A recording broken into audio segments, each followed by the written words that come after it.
Welcome back to the Premier League show. 3 defeats in a week for Liverpool. And what is the difference in their defending from the title-winning season to the start of this, the 25-26 season? One area to look at is how Liverpool are defending this season. Now, using tracking data from last season, we can illustrate the positions of Liverpool players across the whole campaign when they are defending against an opposition attack. So this is their out-of-possession shape. Now, you see a lot of teams defending in a 4-4-2 these days, but last season, Liverpool did it differently. Obviously, compact shape with usually Trent Alexander-Arnold as the right back here. Now, the significant thing to look at here is Mo Salah. This position here, defending in a slightly higher area, the reward for that would be on the counter-attack. Salah starting in a higher position means that he can get away and be closer, obviously, to the opposition goal. Salah was at the heart of everything for Liverpool last season. It worked to great effect. So that looks pretty good. Let's take a look at Liverpool's shape against across the games so far this season. Again, we're looking at Mo Salah in this position, still taking up that higher role, ready to counter-attack. But what's going on around him has changed significantly. First to the striker, Alexander Isak or Ugo Ekitike has been starting in that position. Again, their role is much higher as well. And on the left-hand side, last season, and usually this season, Cody Gakpo in a 4-3-3 would be around here last season, but it's much deeper. It's almost a central midfield role with the number 10, Szoboszlai Wirtz, sitting in front. The other thing to note here is that the defensive midfield, everybody has shuffled across slightly to try and protect the right back, whether that's Bradley, Szoboszlai or Jeremy Frimpong. So the trade-off that Arne Slot has is interesting, and whether he's willing to make it so long as Salah is replicating his form from last season. However, it has not been a good start to the season for the forward. Salah's underlying numbers for the last 7 years have hovered just under 1 expected goal or assist every game. But this season, as you can see, a significant drop-off in his output. So the question for the Liverpool head coach really is whether Salah's attacking output actually justifies his position and what Liverpool are doing defensively. Clinton, what do you think? Yeah, you know, the biggest problem I see with Liverpool at the moment, and the fans could be shouting at me now, they are missing Trent Alexander-Arnold, and so is Salah is missing Trent. Everyone criticised Trent about his defending, but what Liverpool did is they dominated the possession a lot. And Trent's passing, we said it on there many times, he's one of the best passers of the ball ever. And at the moment, everyone would say, but he'd get back into his shape. Konate's not in good form, so obviously Konate last season was fantastic. You look at left-back, Kirkez. It's not the Kirkez that we saw at Bournemouth, but sometimes you're going to a bigger football club like Liverpool. It's going to be hard. He's got to defend more. When he was at Bournemouth, no one's really looking at him to do his defending. He was going forward, and he had Howson and Sabani, and their back four was really good. It's different now. These new players have gone into the team, and they haven't adapted yet. It's going to take time, and Liverpool will get it right, and it will click. But at the moment, they've got players that are out of form. Even the midfield three. He went back to his tried and trusted midfield three on the weekend. They're miles off it at the moment, and they'll probably be the first to say, apart from Szoboszlai, I think he's probably been their best player. He's probably been the best right back and their best midfielder. But you can't play him in both positions. You miss him playing him in midfield. But it's just teething problems for Liverpool. I don't worry for Liverpool. Yeah, it's back. I know they've lost three on the bounce, and the fans might start worrying, but he's a good manager. He came in last season and everyone was looking at him saying, can he do a job? He's filling big shoes of Jurgen Klopp. I think Liverpool will be fine. On the Trent thing then, the whole story with Trent Alexander-Arnold, he used to get criticised for his defending. Yeah. If the whole team are shuffling over and they're trying to protect the right back, does that flip that whole story on its head? Was actually Trent Alexander-Arnold's defending underrated? Yeah, well, it looks to deal with it. Yeah, well, listen, sometimes in a one-on-one position, Trent would dive in, and his positional sense wouldn't be the best. But one thing you see with Trent, as I said, the passing outweighs what he's doing in defending, because he'll assist and he get the best out of Salah. So the reason you look those positions, you were spot on. Salah was higher up because Salah wouldn't come back and really do his defensive duty. But what they would do is when Liverpool win the ball, he'd play an outstanding pass and they'll just break. And I do think now Trent would leave Salah sometimes one-on-one, when now he's probably got Frimpong, Bradley running into his space as well. So it's so difficult. There's not space for Salah. So as I say, it's teething problems. It's going to take time. But you're right. And the one thing they did have is Gravenberch, who was outstanding last season in that six. If Trent was out of position, they'd all shuffle across. At the moment, it's not working. But that's just because it's loss of form. It's going to take players. I'm telling you now, when Wirtz and Isak click, Liverpool will be fine. That's what I'm saying. When them two start clicking, they'll be fine. And it just give confidence. It's just teething problems, but there's nothing to worry about with Liverpool. They're a good team. And listen, question marks will be over on a slot because they're saying last season, and now you brought in your players. So how are you going to deal with your players? But they'll be fine. So the point about the attack, I don't know if you've seen the documentary about David Beckham, and he speaks about his move to Real Madrid, and saying that the problem was that he was a right-hand side right winger, which is where Luis Figo liked to play. So you've got a problem. And the point being that no one who knows football would deny that Isak is a brilliant player, Ekitike is a brilliant player, so is Salah, so is Florian Wirtz. But you can't just chuck them all in and expect it to work straight away, no matter how good they are. No, you can't. And to be fair, their number one target was Isak. Did I think they were going to get Ekitike? No. Did Ekitike probably know Isak was coming? Probably, because his agent would have said what other players are you looking for. But Ekitike's come into the building and done ever so well. Isak's not hit the heights yet, but he's still getting up to fitness. He missed the majority of pre-season. When he gets it right, we know he's a top striker. We saw what he did at Newcastle. The one is Wirtz, is trying to get Wirtz. But Wirtz is a top player. Don't be fooled at the moment. He is creating chances at the moment. If we look to start on the weekend, where he's creating chances, no one's not being clinical enough at the moment. And then you look at Mo Salah. Mo Salah's not hitting the heights that he hit last season. But I do believe that's because he's missing Trent Alexander-Arnold. Gakpo's been all right on the left. But I don't like Wirtz on the left-hand side. I think he is better in that number 10. It's just going to take time. I just actually think when they get an understanding, Wirtz and Isak, it might be Ekitike, you might have to go over to the left-hand side because Isak is going to be the main man at the moment and Salah's never going to get dropped. The other point, which I think Virgil van Dijk made at the weekend, is that they're all grieving still over the loss of their mate. And it was interesting, actually. I was at Turf Moor a few weeks ago when they beat Burnley, and you saw as the penalty went in, Andy Robertson sort of pointed to the heavens, and it reminds you that it's not over, it's never far from their minds, and then they are still probably every single day battling with the loss of Diogo Jota. Yeah, absolutely. And, you know, and the fact is everyone's different, and there'll be different stages of grief, and it will hit people at different times. And, you know, as you say, every day they'll be looking around the dressing room. Every day they're on an away trip, they're on the coach, they're playing PlayStation, as Diogo Jota loved to do. And I think it is a factor that they'll be thinking about for the next weeks, months, years, this group of players. And I think particularly, you know, when they're behind in games as well, Diogo Jota was often such an impact from the bench. You think about the game at Stamford Bridge, look into the options now. Of course, Liverpool have a great number of options on the bench to bring on, but he was always someone that contributed off the bench. You know, this is something that is going to be with these players for a long time to come, and I think it will be a factor going forward. Well, I'm going to go pretty early here because it's important with our chat to my underappreciated performer. And I don't think anybody's going to get this, and I don't think you would have thought this, but I'll tell you what it was, because I watched him real close. Riccardo Calafiori is my underappreciated performer, and I'll tell you exactly why. Not only is he a physical beast of a defender to get past, he's a threat from set pieces. He drifts forward at left back and has scored goals and will continue to be a threat going forward. But most of all, his ability to roll inside into the midfield, the centre of midfield, this big guy who's a centre-back / left-back, and be very neat and tidy on the ball, Rob. You don't see him giving the ball away much. Miles Lewis-Skelly has done it, and we loved him doing it.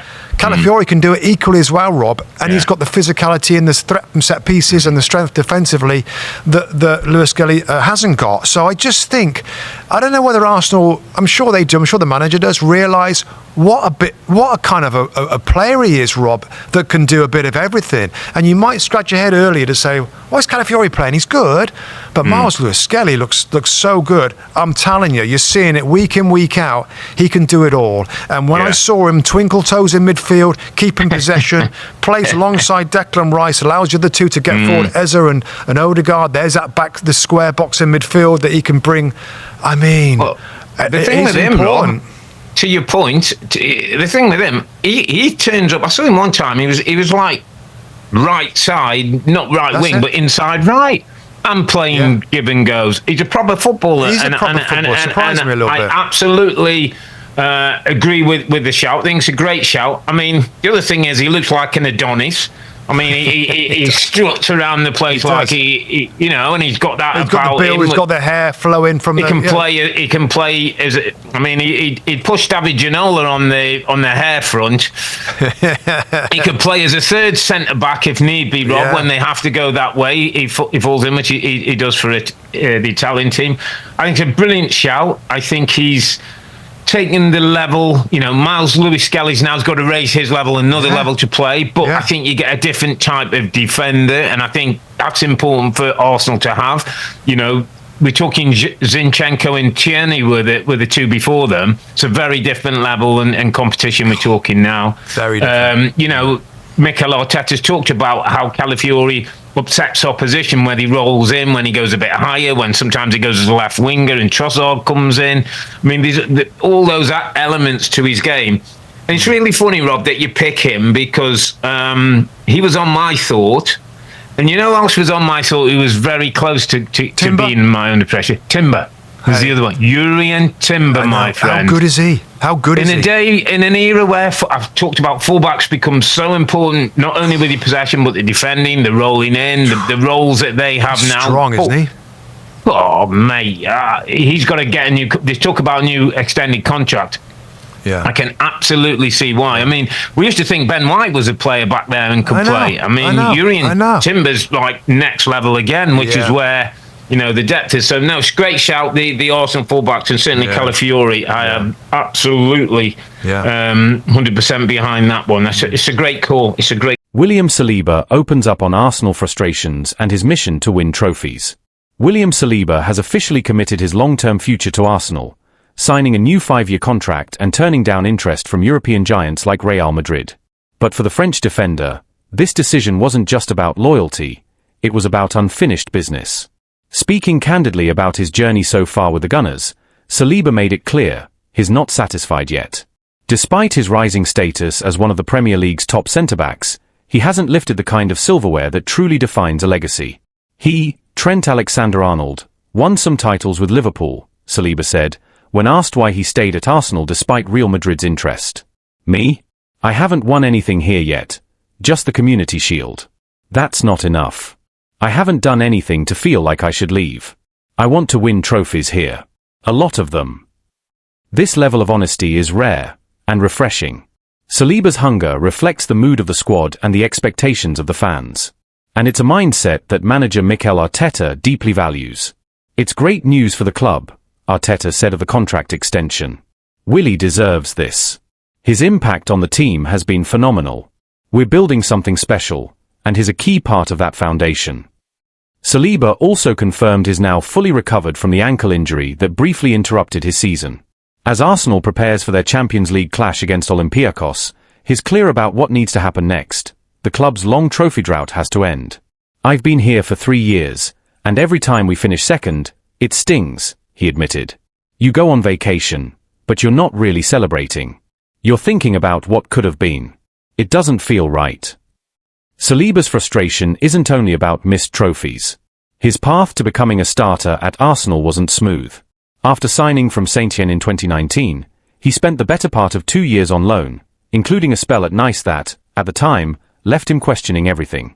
When I arrived in 2020, I didn't play for 6 months. Then I was loaned out. Of course, I had doubts. I wondered if I'd ever play for this club, he said. But I told myself I couldn't leave without trying. Even when I was training with the under-21s, I kept working. When they told me in December it was best to go on loan, I was angry. I needed to play. But I never gave up. I went, I played, I came back, and I proved I could start. I'm proud of that. It shows you should never quit.